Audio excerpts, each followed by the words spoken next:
Good morning student. कैसे हो? सभी अच्छे से होंगे। बस यही है कि आप घर पे तैयारी कितनी कर रहे हो, ये आप ही बता सकते हैं।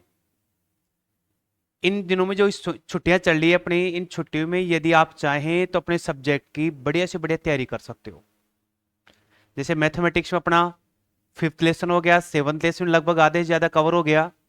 यदि आप इन लेसन को बार बार रिवाइज करें, बार बार इन क्वेश्चंस को निकालें, सोल्व करें ना, तो आपको कहीं दिक्कत नहीं आएगी। देखिए अपने जो एनसीईआरटी की बुक में 13 लेसन दे रखे हैं भाई। उन 13 लेसन में जो अपना फिफ्थ लेसन है और सिक्स सेवंथ लेसन है ना, ये दो लेसन काफी लॉन्ग है, काफी बड़े हैं यहाँ पर। और यदि ये दोनों लेसन आपके अच्छे से कवर हो जाते हैं तो आपकी मानिए कि एनसीईआरटी की बुक आपकी बहुत ही बढ़िया तरीके से आपकी तैयारी हो जाएगी इसमें यहाँ पर। साथ ही आपको मैं कुछ ये कहना चाहूंगा कि कुछ स्टूडेंट्स जैसे ट्वेल्थ क्लास में न होकर के अदर क्लासेज में हैं, हायर क्लासेज में हैं, या अदर कम्पिटेटिव एग्जाम की तैयारी कर रहे हैं, तो आप ये सोचते हैं कि ये तो जो जो जो टॉपिक चल रहा है ये ट्वेल्थ क्लास का टॉपिक है। देखिए ये टॉपिक एक ऐसा टॉपिक है, अवकलन और समाकलन, इंटीग्रेशन और डिफरेंशिएशन। ये ऐसा टॉपिक है कि आप यदि मैथमेटिक्स से रिलेटेड कोई भी कॉम्पिटेटिव एग्जाम दें, चाहे आप आरपीएससी का दें, चाहे अदर स्टेट के कोई कॉम्पिटेटिव एग्जाम दें, चाहे आप एनडीए का एग्जाम दें, चाहे एयरफोर्स का दें, हर जगह इनके क्वेश्चंस रिपीट होते हैं, हर जगह इन्हीं पे क्वेश्चंस पूछता है।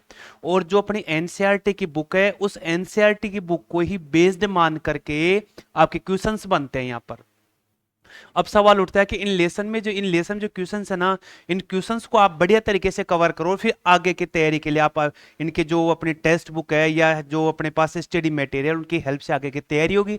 लेकिन सबसे पहला सवाल उठता है कि जो एनसीईआरटी की बुक है ना, उसको तो कवर करो आप लोग यहाँ पर।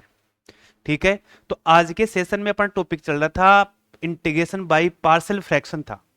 जो पार्शियल फ्रैक्शन का या आंशिक भिन्न द्वारा समाकलन का आज ये अंतिम टॉपिक होगा। इसके बाद एक बहुत ही बढ़िया, बहुत ही शानदार, बहुत ही रोचक टॉपिक स्टार्ट करेंगे। ये जो आंशिक भिन्नों द्वारा समाकलन के अपने इसके रूल्स देख चुके हैं, कैसे कैसे भिन्नों का वियोजन किया जाता है, कैसे कैसे जो फ्रैक्शंस होंगे उन फ्रैक्शंस को सेपरेशन किया जाता है। ये पिछले अपन सारे क्वेश्चंस देख सके, एक्सरसाइज क्वेश्चंस भी करवा रहा हूँ, साथ में बुक के एग्जाम्पल्स भी करवा रहा हूँ। तो देखिए एक्सरसाइज के बचे हुए क्वेश्चन आज की क्लास में देखते हैं। उसका जो 17वें नंबर का क्वेश्चन दे रखा है कोस, ये बिल्कुल सिंपल सा क्वेश्चन है। कोस 1/sin और 2/sin आ रहा है। अब सवाल उठता है कि सर इसका सेपरेशन कैसे करेंगे, वियोजन कैसे करेंगे। तो देखिए सबसे पहले आप इंटीग्रेशन का कोई कैसा ही सवाल है, आप देखिए सबसे पहले आप सब्स्टिट्यूशन मेथड को, प्रतिस्थापन मेथड का फॉलो करो। देखिए कोई ऐसा फंक्शन ढूंढिए, ऐसी वैल्यू ढूंढो जिसका डिफरेंशिएशन अपने क्वेश्चन में मौजूद हो। तो यदि मैं साइन का डिफरेंशिएशन करता हूं तो कोस मेरे पास ऊपर दे रखा है यहां पर। तो यहां पर देखिए क्या आ गया, अपना सब्स्टिट्यूशन मेथड आ गया। अब कई बच्चे जैसे आज का ही सेशन देखेंगे, आज की क्लास देखेंगे, और यदि उसने डिफरेंशिएशन क्लास नहीं देखी है तो आज की क्लास उसके बिल्कुल समझ में नहीं आएगी। इसलिए आप पिछले प्रीवियस जो वीडियो ना आप उनको देखिए। हो सकता है आप थोड़ा पीछे रह गए हो, लेकिन कंटिन्यू आप इनके बने रहे, आप देखिए, बार बार प्रैक्टिस करें यहाँ पर। तो मैं यहाँ पर साइन एक्स का डिफरेंशिएशन करूंगा भाई, लिखूंगा क्या, साइन एक्स को यदि टी बोलता हूं तो क्या बनता है, cos x D x is equal D T बनता है। तो कोस एक्स डी एक्स अपने पास यहां पर, इस डी एक्स को आप यहां भी लिख सकते हो भाई, यहां पर ये लीजिए बन गया। तो इसकी जगह मैं डी टी लिखूंगा, यहां टी लिखूंगा और यहां पर टी लिखूंगा। तो मेरा ये जो पूरा इंटीग्रेशन वाला पार्ट है ना, वो कैसे बदल गया, 1 - टी और यहां पर 2 - टी में कन्वर्ट हो गया, और ये आ गया मेरे पास क्या, डी टी बन गया भाई, यहां पर ये लीजिए। क्लियर हो गया।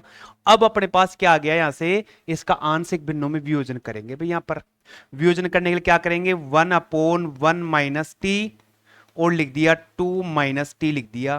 पहला पार्ट इसका a/1 - टी का होगा, एंड दूसरा पार्ट इसका 2 - टी का होगा भाई। यहां पर एलसीएम लेऊंगा इसका मैं, तो 1 - टी और 2 - टी इज इक्वल, या ले लिया मैंने 1 - टी और 2 - टी। यहां पर यदि इससे भाग करूंगा तो ये वैल्यू बचेगी, इसको ऊपर वाले से क्या कर दूंगा, मल्टीप्लाई करूंगा।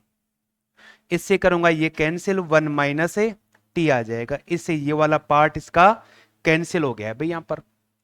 अब अपने पास बचता है क्या, 1 - 2 - टी एंड प्लस का बी 1 माइनस टी बच गया भाई, यहां पर ये लीजिए, ये वैल्यू बचती है। अब यहां से क्या करते हैं कि देखे इनको यहां से या तो इसको जीरो बनाओ या इसको जीरो बनाओ, अपनी इच्छा से पहले किसी को कर लो यहां पर। तो यहां क्या बन गया, 2 माइनस टी था ना ये, इसको यदि जीरो लिखता हूं तो क्या बन जाएगा, 2 बन जाएगा। तो टी की वैल्यू क्या ले लू मैं यहां पर, 2 रखने पर यहां पर लीजिए, तो टी इज इक्वल 2 पर यहां पर क्या बन जाएगा 1।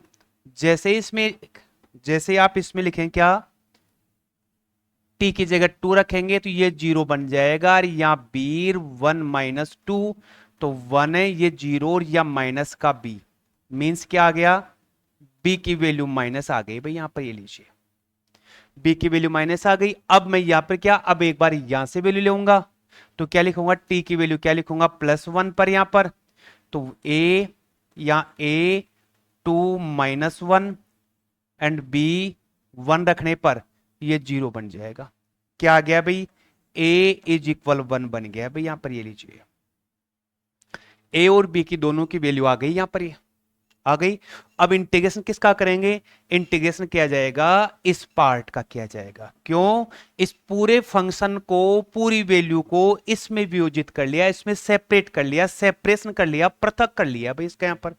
तो मैं इंटीग्रेशन किसका लिखूंगा भाई यहां पर, इंटीग्रेशन में लिखें क्या, इंटीग्रेशन 1/1 माइनस टी और 2 माइनस टी और डी टी, यहां पर ये लीजिए इधर क्या आ गया, ए यहां लिखेंगे 1/1 minus T D T, plus B यहां लिखेंगे क्या लिखेंगे, 1/2 माइनस टी लिख देंगे भाई यहां पर, ये लीजिए इस पार्ट का अपने क्या करना होगा, समाकलन होगा, ए की जगह ए की वैल्यू लिख दूंगा और बी की जगह मैं बी की वैल्यू लिखूंगा भाई यहां पर। देखिए वापस इंटीग्रेशन में क्या था, 1/1 माइनस टी 2 माइनस टी, ए 1/टी ये लिखा यहां पर, दूसरा क्या था बी 1/2 माइनस टी, इसका अपन क्या करेंगे, इंटीग्रेशन करेंगे भाई यहां पर। देखिए ए की वैल्यू कितनी है 1, बी की वैल्यू कितनी है -1, तो ए और बी की जगह मैं क्या लिखूंगा, 1 और -1 लिख दूंगा, और फिर बचे हुए पार्ट का अपन क्या करेंगे, इंटीग्रेशन करेंगे भाई। तो लिखो यहां पर क्या बन गया, 1/1 minus T D T, -1 1/2 minus T D T. अब सुनिए देखिए इधर यहां पर, अब ऐसे जो फंक्शन आते हैं यहां पर इसमें देखिए वेरिएबल अपने पास किस में आ रहा है, माइनस में आ रहा है। तो जब भी आप 1/x का इंटीग्रेशन करेंगे तो क्या बनेगा, log x बन जाएगा, ऐसा यहां पर ये लीजिए। और यदि अपने पास जैसे मान लीजिए ये आ रहा है ऐसा यहां पर, तो यदि मैं इसको करूं, देखिए समझिए इस चीज को, 1 माइनस एक्स को टी बोलूं, माइनस डी एक्स और माइनस का D T, sorry D T बनेगा, डी एक्स बराबर माइनस डी टी, इसकी जगह माइनस का लूंगा, यहां लिखूंगा टी, और ये माइनस मेरा बाहर आ गया, तो क्या बन गया, माइनस लोग टी बन गया भाई यहां पर। ध्यान क्या रखना है, ये तो केवल समझने के लिए बताया कि यदि चर वेरिएबल अपने पास माइनस में आता है ना, तो ऐसा फॉर्म आता है उसका, डायरेक्ट आप इंटीग्रेशन ये लिखना, आप डायरेक्ट लिख सकते हैं ऐसा यहां पर, ऐसा न लिख करके आप यहां पर डायरेक्ट लिख सकते हैं। तो यहां क्या बन जाएगा मेरे पास, माइनस लोग 1 माइनस टी बन गया, ये लीजिए ठीक है। ये इसका लिखेंगे तो क्या बन जाएगा, प्लस का लोग, यहां क्या बन गया 2 माइनस टी बन गया, एंड प्लस सी, ये लोग M plus M minus N यहां पर, तो मैं लिख दूंगा लोग 2 माइनस टी और 1 माइनस टी एंड प्लस का सी। इस टी की जगह जो अपने सब्सटीट्यूशन लिया था वो आ जाएगा, तो 2 माइनस साइन एक्स, और यहां बन गया 1 माइनस 1 है 1 minus sine x and plus का सी। इस प्रकार से इस फंक्शन का अपने पास क्या आ जाएगा, इंटीग्रेशन आ जाएगा। तो सब्सटीट्यूशन मेथड भी यहां पर क्या कर अपना प्रभाव दिखा रहा है भाई यहां पर, ठीक है। तो देखिए नेक्स्ट लेते हैं इसका क्वेश्चन, यहां पर ये वाला देखिए। अब इसमें भी देखिए सिंपल सा है कि इस एक्स स्क्वायर का डिफरेंशिएशन ऊपर दे रखा है भाई यहां पर, ये लीजिए। तो सबसे पहले मैं क्या करूंगा, इस एक्स स्क्वायर को टी बोल दूं, तो क्या बन गया 2x dx is equal D T, या dx यहां लिख दिया भैया, कईयों को दिक्कत होती है। तो ये तो dt या t+1 और t+t ये बन गया, तो क्या बन गया 1/t+1, और यह बन गया t+3, और यहां क्या आ गया dt आ गया भाई। पार्शियल फ्रैक्शन क्या होगा इसका, t+1 और t+3 is equal a/t+1 and b t+3, ये बन गया। बस एलसीएम लेकर के वही स्टेप पूरी की पूरी आप यहां पर रिपीट कर सकते हैं भाई। यहां क्या आ गया, t+1 एंड t+3, या a t+3 या b t+1, ये वैल्यू कैंसिल हो गई। मेरे पास क्या बचता है वो लिख दीजिए, 1a t+3 और यहां पर b t+1 आ गया भाई। यहां पर ये लीजिए आ गया 1। एक बार इसको जीरो करो, एक बार इसको जीरो करो, तो t की वैल्यू कितना रखेंगे, -3 पर 1a, ये 0 बन गया, 3 -3 +1, ये आ गया 1 या b है भाई, ये माइनस का 2 भी रह गया, तो b की वैल्यू क्या आ गई, -1/2 बन गई भाई b की वैल्यू, ये आ गई b की वैल्यू। क्लियर हो गया। अब आप यहां से निकालिए t की वैल्यू क्या लेंगे, t इज इक्वल -1 पर 1a -1 +3 या b, ये क्या बन जाएगा 0, तो क्या बन गया 2a, a की वैल्यू क्या बन गई 1/2, a की वैल्यू 1/2 और b की वैल्यू -1/2। इंटीग्रेशन किसका करेंगे, इंटीग्रेशन करेंगे इस पार्ट का करेंगे भाई, क्यों कि ये पूरी की पूरी वैल्यू इन दोनों के इक्वल आ गई यहां पर। तो इसकी जगह मैं ये वाला लिख करके इसका क्या करूंगा, इंटीग्रेशन करूंगा, a की वैल्यू 1/2 और b की वैल्यू 1/2, वो भी किसमें, माइनस में। तो लिख दीजिए भाई आगे, तो क्या करेंगे, a 1 क्या था देखना इसको, t+1 और t+3, t+1 and dt, b 1/t+3 and dt। वापस एक बार और देख लीजिए भाई इसको, इसकी जगह ये वाला पार्ट लिखेंगे, a की जगह a की वैल्यू पुट करूंगा, b की जगह b की वैल्यू पुट करूंगा, a की वैल्यू 1/2, b की वैल्यू 1/2, वो भी किसमें, माइनस में यहां पर। तो लिख दीजिए क्या बन गया, 1/2 1/t+1 dt -1/2 1/t+3 dt, ये बन गया भाई। ये आ गया लोग, ये भी लोग का, ये भी लोग का, 1/2 में बार कॉमन ले सकता हूं, मेरे पास आ गया लोग t+1 लोग t+3 एंड प्लस का c, ये आ गया क्या 1/2 लोग t+1 and t+3 and plus का c, ये मेरे पास इसका आंसर आ गया। t की जगह t की वैल्यू पुट कर दूंगा, तो क्या बन गया, log t की वैल्यू क्या है, x² + 1 x² + 3 एंड प्लस का c, ये मेरा इस क्वेश्चन का आंसर बन जाएगा। क्लियर हो गया। तो इस प्रकार से अपने पास इंटीग्रेशन बाय, जो अपने पास में पार्शियल फ्रैक्शन से इंटीग्रेशन हो रहा है, उसमें सब्स्टिट्यूशन मेथड भी काम में लिया जा रहा है भाई। यहां पर देखिए नेक्स्ट लेते हैं इसका, यहां पर ये वाला देखिए बहुत ही बढ़िया शानदार एग्जांपल है, ये बहुत ही एग्जाम में पूछता है ऐसा क्वेश्चंस। देखिए इस ऐसे क्वेश्चंस को देखिए, जैसे ये क्वेश्चन आपका ये बन गया भाई, क्या 1/x एंड x² + 1 बन सकता है, 1/x एंड x³ -1 बन सकता है, 4 का दे रखा है 1/x⁵ -1, प्लस और माइनस कुछ भी आ सकता है यहां पर। ठीक है, तो अब क्या करते हैं, ऐसे क्वेश्चंस को सोल्व करने के लिए जितनी इसकी पावर यहां पर है ना, उतनी पावर यहां बना दो, ये है इसका फंडा इस क्वेश्चंस का, ऐसे क्वेश्चन सबका। तो पावर कितनी है 4, डिग्री कितनी है 4, तो यहां भी 4 करो। 4 करने के लिए क्या करेंगे, इसमें x⁵ से मल्टीप्लाई करूंगा ऊपर और नीचे, तब अपने पास यहां पर हो, तो क्या लिखेंगे, मल्टीप्लाई बाई x⁵, x⁵ से मैं क्या करूंगा, इसको मल्टीप्लाई करूंगा, तो मेरे पास x⁵ ऊपर बन गया, ये x⁵ से करने पर x⁴ -1 है dx पर गया। इन सब में ऐसा ही होगा, इसमें आप x से मल्टीप्लाई करेंगे, इसमें आप x² से मल्टीप्लाई करेंगे, इसमें x⁴ से मल्टीप्लाई करेंगे भाई यहां पर। क्लियर हो गया।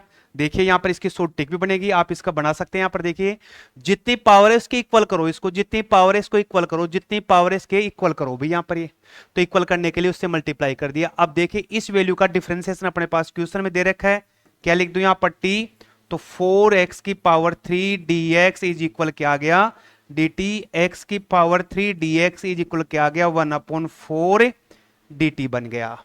तो मेरा ये फ्रैक्शन क्या बन जाएगा, 1, इसको t बोला है, इसको t बोला है, dx किसके इक्वल आ गया भाई, ये पूरी वैल्यू किसके इक्वल आ गई, 1/4। इसको थोड़ा ठीक कर दे भाई, यहां पर 1/4 तो बाहर आ गया, ठीक है। और dt तो 1 इसको t बोला है, ये t-1 dt बन गया भाई, ये लीजिए, ठीक है। वापस देखिए एक बार और, इसको t लिया, बराबर कर लिया, डिफरेंशिएशन हो गया 1/4, ये कांस्टेंट वैल्यू बार 1/t t-1। अब यहां से क्या करेंगे, इसका आंशिक भिन्नों में वियोजन करेंगे, तो क्या आ गया 1/t और t-1। तो पहला पार्ट a/t, दूसरा पार्ट b/t-1 बन जाएगा, ठीक है। तो देखिए क्या करेंगे, यहां पर एलसीएम लो, t और t-1, या एलसीएम t और t-1, a t-1 and b t बन गया, ये एलसीएम कैंसिल हो गया, 1 a t-1 and b t। एक बार t की वैल्यू यहां से 0 करो, तो 1 a 0-1, ये 0 बन गया, a की वैल्यू माइनस में आ गई, a आ गया कितना, -1 बन गया। अब b देखे, यहां पर b की वैल्यू निकालते हैं, इसको किया। अब यहां क्या करते हैं, एक बार t की वैल्यू क्या लेंगे, यहां से +1 लेने पर, तो क्या बन गया 1 a प्लस लेने पर 0 और b, तो b की वैल्यू क्या आ गई अपने पास है, +1 आ गई भाई। यहां पर वापस एक बार समझिए, बिल्कुल सिंपल सा है। यहां पर वैल्यू इक्वल कर ली, पार्शियल फ्रैक्शन केवल इसका होगा भाई, यहां पर पार्शियल फ्रैक्शन बोलो या आंशिक बिंदु में वियोजन बोल सकते हैं, यहां पर ऐसा इस वैल्यू का होगा। ये कर लिया, जो पूरा आंसर आएगा उसको 1/4 से मल्टीप्लाई करूंगा, जो पावर होगी उससे मल्टीप्लाई करूंगा भाई। यहां पर क्लियर हो गया। यहां से एलसीएम लेके सोल्व किया, a की वैल्यू -1, b की वैल्यू +1 आ गई। अब अपन क्या करेंगे, इस वैल्यू का इंटीग्रेशन करेंगे, जो आंसर आएगा उसको 1/4 से मल्टीप्लाई करते हैं। देखिए तो क्या आ गया, 1/4 1 t एंड t-1 dt, यहां क्या आएगा 1/4 इंटीग्रेशन 1 ये a/t dt, यहां लिख दिया b/t-1 dt। ये लीजिए भाई, यहां पर वापस चेक कर सकते हैं इसको, a/ये b वाला ये आ गया, पूरी वैल्यू क्या होगी, इंटीग्रेशन 1/4 से मल्टीप्लाई होगी। तो देखो मैंने इस पूरी वैल्यू को इस 4 से मल्टीप्लाई कर दिया। a की वैल्यू किस में आई थी, माइनस में थी भाई यहां पर, और b की वैल्यू +1 में थी भाई यहां पर। तो क्या आ गया 1/4 माइनस, एक second, 1/4 minus 1/t dt, b की वैल्यू प्लस में है, 1/t-1 dt आ गया भाई। इसका इंटीग्रेशन आप आसानी से बता सकते हो। तो क्या आ गया भाई 1/4, यहां लिख सकते हैं माइनस log t और plus log t-1 and plus का c यहां पर। तो ये बन गया 1/4, पहले ये लिख दो log t-1 और यहां पर t एंड प्लस का c, t की जगह अपन t की वैल्यू पुट कर सकते हैं। तो t की वैल्यू क्या बन गई भाई यहां पर, देखिए इसको, t किसको बोला था, x की पावर 4 को, तो यहां क्या आ गया x की पावर 4 -1 और x की पावर 4 + c। ये अपना इस क्वेश्चन का आंसर आ गया भाई। क्वेश्चन क्या था अपना वो देख लीजिए। अब यहां पर देखिए क्वेश्चन था अपने पास x और x की पावर 4 -1, यहां लिख सकता हूं अपना क्वेश्चन था 1/x और x की पावर 4 -1 dx था भाई। यहां पर सुनिए, इधर देखिए, इसकी सोटी बनाता हूं, देखिए इधर ध्यान से। ये जो अपना क्वेश्चन था ना, इसका आंसर ये बन गया भाई, एक बार देखिए समझना जैसे कैसे करना है। तो करना कुछ नहीं है, जैसी वैल्यू आ रही है देखिए अपने पास क्वेश्चन आ गया, ये जैसे इधर लिखता हूं देखिए, ये आ गया पहला अपना क्वेश्चन था 1/x एंड x की पावर 4 - 1, 1/x एंड x की पावर 3 - 1, 1/x एंड x की पावर 5 - 1। इस प्रकार से यदि कोई इंटीग्रेशन आता है, यदि कोई इस प्रकार से इंटीग्रेशन आता है तो क्या करेंगे इस इक्वेशंस में ना, ये जो पावर है ना, जितनी पावर है इसमें पावर कितनी 4 थी तो आगे लगाई 4 मैंने, और जो नीचे वाली वैल्यू है ना वो आ जाएगी ऊपर, ऊपर नीचे बन जाएगा। तो यहां पर इसकी डायरेक्ट लिख सकते हैं इसकी, ठीक है। तो ये अपने पास आंसर आ गया। जैसे इसका आंसर निकालना है भाई, तो आप क्या लिखेंगे 1/3 log x³ - 1/x की पावर 3। आप इसका आंसर निकालेंगे 1/5, यहां क्या आ गया log x की पावर 5 - 1/x की पावर 5 एंड प्लस का c, यहां पर क्लियर हो गया। तो ऐसे आप ऐसे क्वेश्चंस की आप तैयारी ध्यान रखेंगे, इसका आंसर क्या बन जाएगा अपने पास है, ये वाला बन जाएगा। देखिए नेक्स्ट देखिए, ये वाला क्वेश्चन थोड़ा सा हट कर गए, ऊपर भी एक्स स्क्वायर यहां पर। तो देखिए जब भी ए की जो अपने पास अपने जो पास जो फ्रैक्शन होगी उसमें ये जो क्वाड्रेटिक इक्वेशन रिपीट होता है, यदि अपने पास में कोई फ्रैक्शन है और उसमें द्विघात समीकरण रिपीट होता है वापस आता है, तो देखिए इसका फ्रैक्शन क्या बनेगा, ax plus B upon x square plus 1, इसका बनेगा cx प्लस डी और एक्स स्क्वायर प्लस 4। ये काफी लॉन्ग होता है, काफी बड़ा होता है भाई, ठीक है। तो इस क्वेश्चन को दूसरी लैंग्वेज में चेंज करके फिर इसको आगे सोल्व करते हैं भाई। यहां पर देखिए, तो यहां पर वेरिएबल को चेंज करेंगे, फिर इस क्वेश्चन को सोल्व करेंगे। इफ एक्स स्क्वायर को यदि आप टी बोल दें तो मेरे पास इंटीग्रेशन क्या बन गया टी, और यहां बन गया टी प्लस 1, और ये बन गया टी प्लस 4, और ये क्या आ गया अपने पास यहां पर, एक मिनट रुकना, रुको थोड़ी सी मिस्टेक हो रही है। इस वेरिएबल को आप थोड़ी देर के लिए, जब क्यों कर रहे हैं ऐसा, अपने पास क्वेश्चन में नीचे वाले जो पार्ट है, उस नीचे वाले जो पार्ट है, नीचे वाले पार्ट में क्या हो रहा है, ये द्विघात समीकरण क्वाड्रेटिक इक्वेशन रिपीट होता है। उस केस में क्या करते हैं अपन, क्या कर लेते हैं, उस केस में इसको अन्य वेरिएबल में चेंज करके उसका इंटीग्रेशन करेंगे पहले। तो अन्य वेरिएबल में किया तो क्या बन जाएगा, टी अपॉन टी प्लस 1 और टी प्लस 4 बन गया। तो पहला पार्ट इसका a अपॉन टी प्लस 1, दूसरा part b upon T plus 4 बन गया।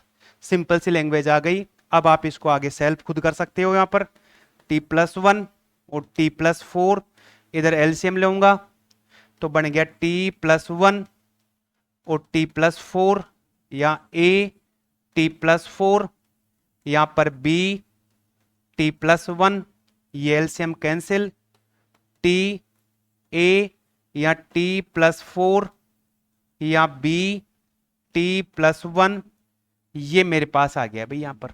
अब यहां से एक बार क्या करूं मैं, टी की वैल्यू -4 ले लूं, इसमें यहां से लिया है मैंने वैल्यू, तो -4 रखो यहां पर, -4, इसमें -4 लिखते ए की वैल्यू क्या बन जाएगी 0, -4 रखो तो क्या आ गया -4 प्लस 1, -4 या माइनस का 3b, b की वैल्यू क्या बन गई भाई यहां पर, बोलिए देखें 4/3 आ गई b की वैल्यू, ये लीजिए।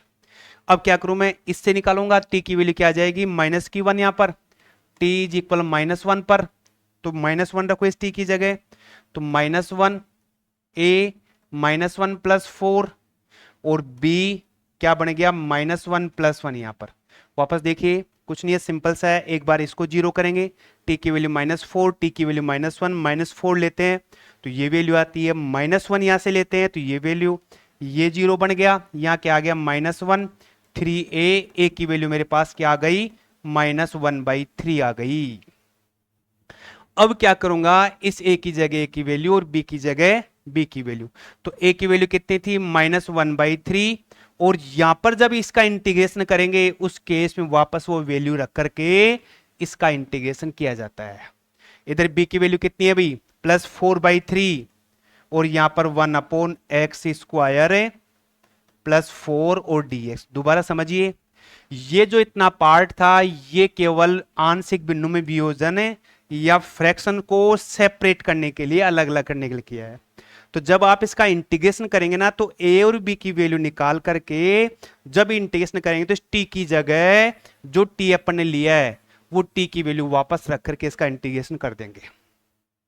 और यदि आप ऐसा करते हैं तो इसमें बनेगा क्या, ax plus B upon x square plus 1 और cx plus d upon x square plus 4। तो इसमें 4 वैल्यू आएंगे, काफी लॉन्ग हो जाएगा क्वेश्चन यहां पर। ठीक है, तो आगे इसका इंटीग्रेशन बिल्कुल सिंपल सा है, tan इनवर्स x की फॉर्म में आंसर आएगा। तो मेरी आपसे रिक्वेस्ट है, देखिए मैंने सब्स्टिट्यूशन मेथड करवा दिया, पार्शियल फ्रैक्शन का मेथड करवा दिया, अलजेब्रिक और ट्रिग्नोमेट्रिक फंक्शन के इंटीग्रेशन करवा दिए। आप इनको निकाले तभी आगे का टॉपिक क्लियर होगा। और नेक्स्ट सेशन में अपने एक बहुत ही शानदार, बहुत ही रोचक टॉपिक के बारे में स्टडी करेंगे। तब तक के लिए आप इन क्वेश्चंस की प्रैक्टिस करिए। बाकी अपन नेक्स्ट सेशन में मिलते हैं, जब तक थैंक्स।